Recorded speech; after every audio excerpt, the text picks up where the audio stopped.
আসসালামু আলাইকুম ভিউয়ার্স, দেখুন বিশাল একটা কাতল মাছ নিলামের মাধ্যমে কেনা হয়েছে।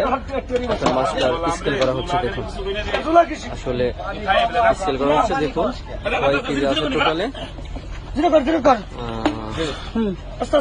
দেখাবো। কি করছো? ওইটা বেশি বড় হয়েছে, এটা 22 কেজি 22 কেজি 600 গ্রাম একেবারে বড় মাছ কিনছি সারাদিন করে, খালি বড় বড় মাছ জানবার তো মাছ উনি মারছে। আপনার খালি কমেন্টে কম 400 আনছে, 400 মাছ আনবো কে? নদীতে বড় বড় ফেরি চলে, স্টিমার চলে, বড় বড় কার্টু চলে।